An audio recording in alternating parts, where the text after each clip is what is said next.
What is going on, everybody? It is Dylan with DFS bringing you a brand new video. Today's video going over the Monday night showdown between the 49ers and Jets. 49ers currently favored by 4, over under set at 43.5. Out of all the primetime games, this one scares me the most for a defensive game. We have the 49ers, who were a top 10 offense last season, and we have the Jets, who, in my opinion, they're a top 3 defense without a doubt. And if they have a good offense, their defense is even better. So now we get the real challenge. Hopefully Rodgers stays longer than 4 plays, 3 plays, whatever it was.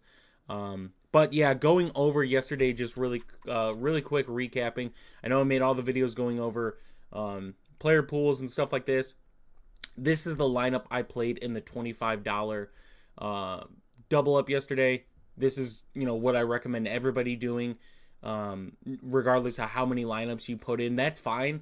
But when you do single entry double ups, I recommend just always doing the 25. It's usually got one of the bigger player pools, and it's a good way to keep bank management. So I somehow cashed, right? I think majority of lines were around 143. That was kind of the hot spot to be safe. I cashed with 129. I was very close. That last minute Tampa Bay touchdown really helped me before Washington drove down the field. But yeah, I ran with Baker as my quarterback at 4.5%. He absolutely destroyed 4 touchdowns, almost got the 300-yard passing bonus. Ken Walker got the 100-yard bonus, had a really good game. James Cook, I would say I felt very confident in James Cook. Buffalo just started off really bad, and they were forced to throw the ball, but still, I'm not fully mad at it, right? I knew James Cook is not a huge receiving back, even though he got some work in it.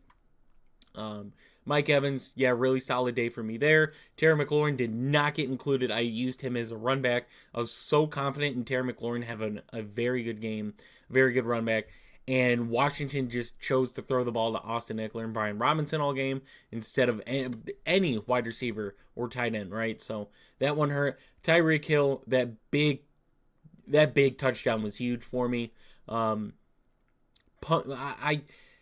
way my salary worked out, I had to punt at tight end somewhere. And yeah, were there other options with a few more points? Yeah, Hunter Henry, was close to a touchdown. Austin Hooper got 3 receptions, 4 receptions, something like that. So there was an opportunity for Hunter Henry to have, 2 times value. He didn't. It is what it is, right? And then played the chalk here. Carolina defense, obviously, we all know they got destroyed. That defensive fumble recovery they got helped a couple points, right? But somehow, some way, I cashed. Hopefully, next week is a little more consistent with the entire team instead of just basically relying upon 4 guys to carry my lineup. So that was huge for me. And now we go back to the reason you're here. And by the way, before I start, if you guys are interested in like my player pools that I have for DraftKings, I could do it for Fanduel too, to be honest, if you guys wanted. But I just focus on DraftKings. If you guys are interested in that, click the link for the Discord in the description, and all the information's there. So let's start it off by CMC is a like tonight. I get he's injured. In this game script, the way that it should go, right? Nothing ever goes the way it should, but the way it should go, the Jets are very, very, very good in the pass game, right? Their defense, top to bottom, is pretty elite. Like, just there's not a lot of holes in that defense. A lot of talent. One of the holes I do think is the Jets against the run. You see him against in the passing game too, which is where Christian McCaffrey also goes off. In this game, I just like the running backs a lot. That's why I have him and Brees. Brees, on FanDuel, $2,500 difference.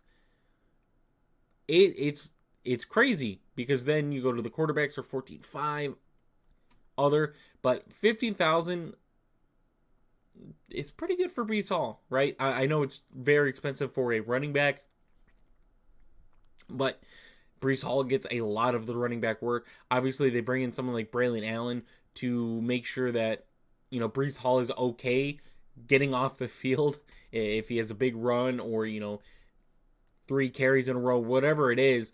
They have a good backup running back and Braylon Allen behind him to make sure the run game is good, or if something happens to Breece Hall, he's got a backup there. San Fran's still dealing with a few injuries from last season.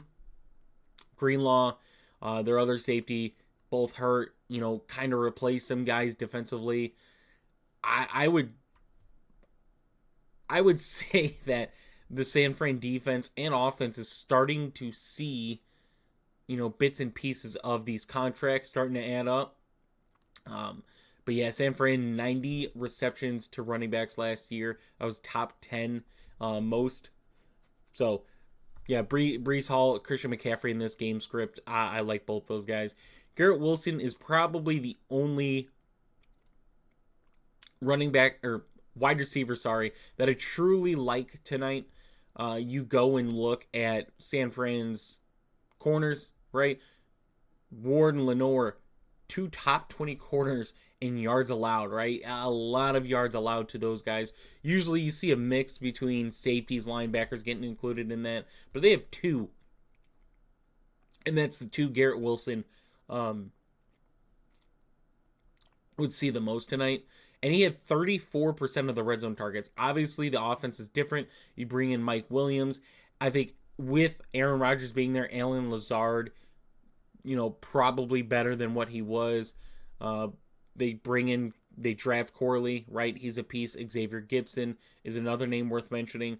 So, yeah, things can change, but I still think Garrett Wilson is going to see the team high in red zone targets this season again. Deebo Samuel on Fanduel. I like Deebo Samuel's price. DraftKings, it's pretty hard to get there for me. But on Fanduel, I think it's a good play. You just got the rushing upside, right? Deebo, we know, is dangerous when he gets the ball. And yeah, that could be said for other wide receivers. But I mean, if you get him the ball, you never know what he's going to do. He's very agile. He sees holes, takes them, right? You take that however you want. But Deebo Samuel is probably the wide receiver on San Fran side that I take. Purdy and Rodgers, both of them I just don't like. If you look at what San Fran and especially the Jets defense do to quarterbacks, there's not a lot of fantasy upside, especially for Rodgers not really being a mobile quarterback. And he's had some moments, but that's not where Aaron Rodgers gets fantasy points from. It's all through the air. And I do think there's a good game for Aaron Rodgers tonight, but I don't think it's going to be one to where you need to roster. Now, you do get these quarterbacks at a very cheap price compared to what they usually are, quarterbacks on a showdown slate, especially ones that aren't backups, right? These are the starting quarterbacks, and they're at a very discounted rate. FanDuel has them at a very, very, very expensive price to where they're not even in my player pool, to be honest. Like, yeah, I'm going to have exposure to them if I'm doing 150s, but if I'm doing, 10, 15 lineups, like, do I really want to pay $14.5 for a quarterback on tonight's slate? Not really, right?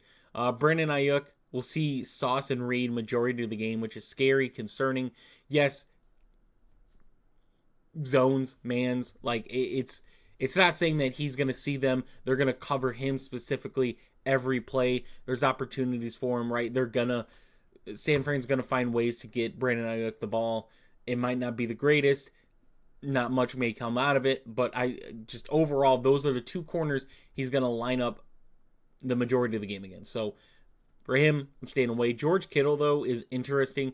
You get him cheaper than all CMC, Deebo, and Ayuk, which usually happens, right? But against this Jets defense, who second least amount of passing yards, the only team worse was Carolina, but that's just because teams would run the ball on them all game.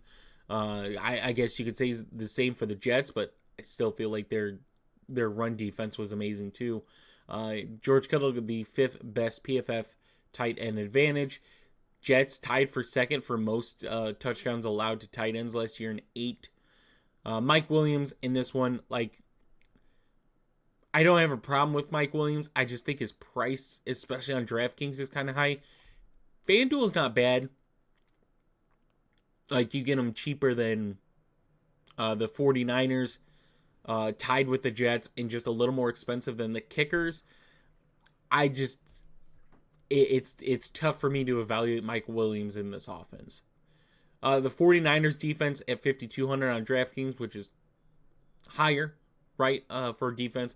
FanDuel, it's pretty standard for defense. Jets gave up the 5th most sacks last season.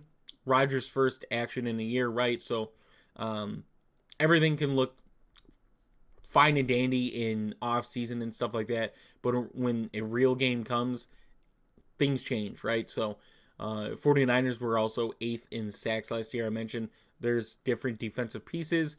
You still have a top 5 edge rusher in the league in Bosa. Hargrave, a just very consistent defensive tackle for him. So 49ers still have those pieces. Jets did upgrade their offensive line. I will say that. They're trying to make sure that they're not the 5th most sacked team in the league.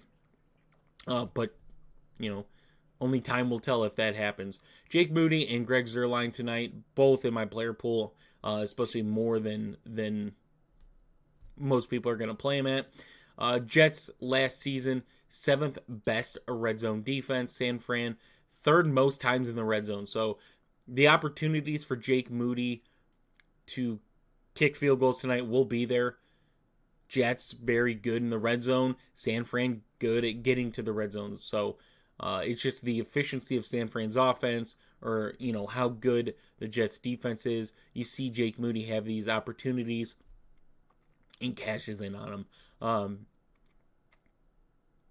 Greg Zuerlein was pretty much a majority of the scoring for the Jets last season. They were very, very, very bad. The worst red zone offense in the league. Now, I don't think they're going to be the worst red zone offense in the league this season, having Aaron Rodgers, right? That's Zach Wilson, and the play calling was just not there for Zach Wilson. Those combinations, right? Like, Zach Wilson was bad. We know that. The play calling was also bad. So that's 2 bads. Now we don't get as bad. I mentioned I see the Jets having upside tonight. So Greg Zuerlein is definitely someone I'm looking at. The Jets defense, I think, is ridiculously cheap on DraftKings, right? I know how good San Fran's offense can be, and you've seen them struggle in games, against good defenses, like Cleveland's defense, Baltimore's defense. They, did good against Kansas City's defense, but you go and look at the defenses they played last season, there weren't a lot of top defenses they played, so you didn't get to see a lot of Brock Purdy against these defenses. Jets, 7th most sacks last season, and they have a huge pass rush advantage over San Fran. You go and look in the interior of San Fran's offensive line, and Jets have a very good opportunity to definitely get some pressure on Brock Purdy. Obviously, Shanahan is going to game script around that, but still, you can only game script so much. Those guys on the offensive line have to get those blocks. So I like the Jets. I think they're way too cheap on DraftKings tonight. Way too cheap. FanDuel priced correctly, but values. Jordan Mason, $3K on DraftKings, $7,500 on FanDuel.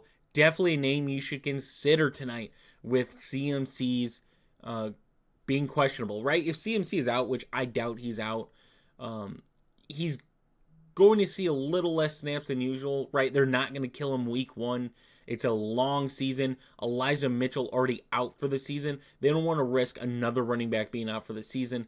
Obviously, they went and got a couple running backs in the draft, but Jordan Mason looks to be the RB2, so I would expect him to see some uptick in volume. He's got a guy I'm definitely looking at tonight. Allen Lazard is the other one at $2,000 on DraftKings, $7,000 on FanDuel. Now, between Mike Williams and Allen Lazard, those 2 guys are going to be probably taken out the most, and you're going to see, Corley, Gibson. I don't know if Brownlee's going to get in. I don't know if he's going to be active, who the active receivers are going to be. But those are the 2 I would expect to get out the most, is Lazard and Williams.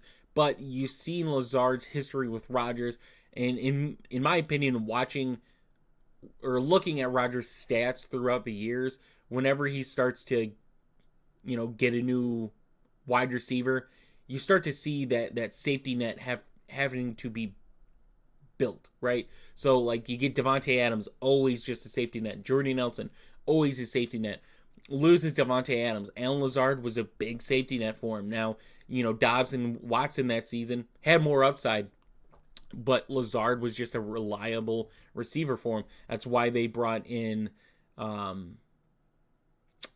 Randall Cobb last season for Rodgers, another safety net. So Allen Lazard, Xavier Gibson, I think these guys are both cheap.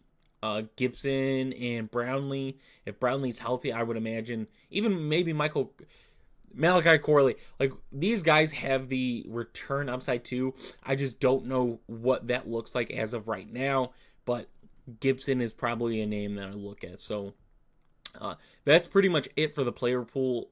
Like, there's other names in here, obviously, but I don't think in this kind of game script we're gonna see, a ton of upside from down here. We might see some, some plays, but I don't think it's anything upside related. Tyler Conklin might have an advantage tonight with Greenlaw being out. Still, Fred Warner going to be over there. That's a definitely concerning piece. So, hope you guys did enjoy this video. I will have another video going out later, either today or tomorrow, depending if they have next week's contest up to do the first look. But I'll have the normal content. We'll do quarterbacks, running backs, wide receivers, tight ends this week. We'll have the Thursday showdown. On Sunday, we'll go live, and I'll make it better than it was last week. So if you guys are interested in any of that, just click the subscribe button. That way it's in your sub boxes. And then, like I said, if you guys want to join our Discord, get my player pools, ask any questions throughout the week about anything fantasy, DFS, betting, all that stuff is included in there. So check that out. I will see you guys in the next one.